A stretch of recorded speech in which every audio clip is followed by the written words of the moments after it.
And of course, joining me at this time to, of course, shed more light on this is Professor Usman, Commissioner for Information and Internal Security, Borno State. Thank you so much for your time, sir. Thank you. All right, so let's get straight to it. Now, Borno State Governor recently marked the first 100 days, in office with inauguration of projects by the Vice President. How would you describe the current security situation in Borno State right now? The current security situation in Borno State is calm. The government is working on de-risking the state through close collaboration with the federal agencies. The government is leaving no stone unturned with regards to both the kinetic and non-kinetic approaches to securing Borno and making it safe for life, for businesses, and for livelihood. So on a scale of 1 to 10, I would say the state is safer by 60 to 70%. All right. Now, in spite of all of this, what would you say are the key challenges that need to be addressed to improve particularly security in the state? Well, the challenges are many. We have structural challenges, we have human challenges, and challenges of technology and terrain, of geography. Structurally, we have the challenges of infrastructure. Although government has worked very hard in order to revamp the infrastructure, we still have patches of challenges here and there. For example, the roads between Maiduguri and some of the major cities, Bama, Biu, and so on, they are still in a state of disrepair, and the government is working very hard in liaison with the Northeast Development Agency in order to rehabilitate those roads. Remember that the roads are federal roads, so the state hands are tied with regards to rehabilitation of those roads. In the area of telecommunication or communication generally, and also of electricity and so on, we have some challenges, and the government is working in liaison with the relevant agencies in order to revamp the infrastructure. Electricity, for example, with the investment from NNPC, electricity has been restored to Maiduguri, and through the Rural Electrification Agency, the rural areas are also being provided electricity. Another challenge structural is the return of IDPs to their locations. As you know, a significant portion of the state, was until recently, displaced. But with government's concerted effort in order to return these IDPs, government has invested heavily in rebuilding houses, in rebuilding, infrastructure, roads, rural roads, and so on, water systems, in order to return those IDPs. As I speak to you, only 2 IDPs of over 20, 30 in the past are in Maiduguri. The rest, all the people that be returned back. But as we return the people, our people back to their locations, the security situation in some of these areas remain precarious. Precarious in the sense that the risk of those criminals coming back to attack cannot be ruled out. And our troops are working around the clock in order to safeguard those places. And government is giving them all the support in order to liquidate any element that is posing danger to our people. So these are some of the structural challenges. Behaviorally, or attitudinally, the people, the confidence and perception of the people who are still managing with that. The government is coming up with a plan on, constructive engagement with the people, and also town hall meetings in order to, win the confidence of the people, especially with regards to government's resolve to reposition Borno State. Government has a 25-year development plan. And the 10-year strategic, transformation initiative. And we just finished a retreat in Biu, in which we put the development and strategic plan on the table, and we are working as a team under the watch of His Excellency Governor Zulum in order to make a difference on all sectors of the Borno State economy.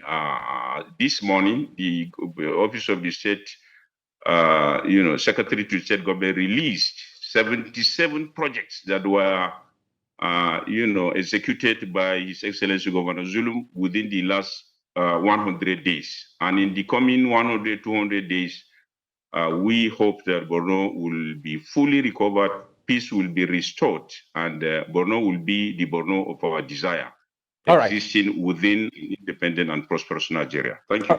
All right. I would like to stay on the security, of course, situation there, particularly in light with what we recently, of course, have read on the news. Now, let's look at some of the concerns that the governors have raised regards the influx of bandits.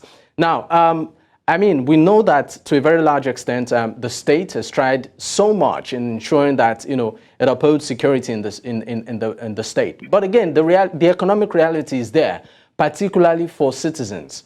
What is being done, number one, to ensure that this influx is controlled, and also number two, to ensure that they don't use the current economic situation in the country as regards since the removal of fuel subsidy, standard of living going high.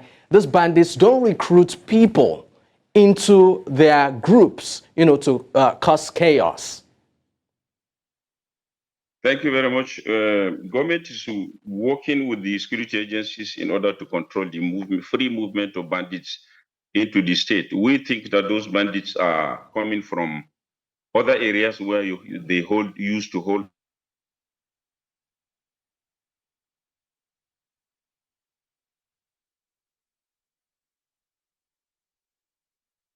Please, if you're there, please, we can barely hear you. Hello? All right, please, you may continue. You are off for a minute. Yes. Thank you. We think that the bandits are coming from other regions where they are smoked out by our resilient security forces. Do you have any idea of the regions in particular that they are trooping in from? The places? Well, one might cite the Northwest, for example, where they used to hold sway. But the data is still not very clear with regards to where exactly they are coming from. They may also come from neighboring countries where of recent we have security challenges. All said and done, we have the challenge of bandits coming in, and our troops are working very hard. The Borno State Security Council will be sitting in the coming days in order to look into this matter. But we have also referred the matter to the federal government in order to give a marching order to our security agencies in order to make Borno State, difficult for these bandits to penetrate. The economic situation, yes, the economic situation in the state is precarious, just like other states of the country. The fuel subsidy is taking its toll on our people, but government is working very hard in order to provide the necessary succor and the palliatives to people. As you know, of recent, the government has been scaling up the distribution of palliatives, and also government is giving other incentives and cash backup to especially to the vulnerable. And recently, the government released the sum of 2 billion naira as a relief package on loan to the Nigerian Labour Congress. This and many more efforts of the government aimed at ensuring that the economic situation improves. And people are also mobilized with regards to the bandit in order to report any suspicious movement in their vicinities. So in summary, government is working hard in order to take control, in order to control the free movement of bandits, and in order to ease the precarious economic situation in the state. All right, now let's talk about grassroots engagement in all of this process. What role can local communities and residents play in enhancing security and also mitigating the impact of these bandits, particularly in the states? Are there, channels or networks people can actually liaise with, when they notice suspicious movements or they need to report a security concern at the grassroots level?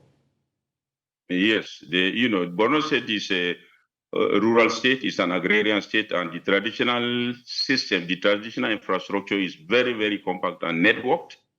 So there are channels of communication through the traditional institutions, but also through the federal agencies and state agencies.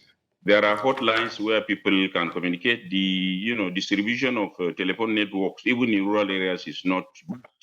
So people can communicate easily with the relevant authorities, and any suspicious movement will be reported. We are engaging the traditional institutions, the community leaders, and government is holding town hall meetings and village meetings. Government is communicating directly with the local communities through the Ministry of Local Government and Emirate Affairs in order to alert people to any upcoming or emerging security challenges. So the channel of communication is open and it is working very well. All right, thank you so much for your time, Professor Usman Tar, Commissioner for Information and Internal Security, Borno State. Once again, thank you. Thank you very much.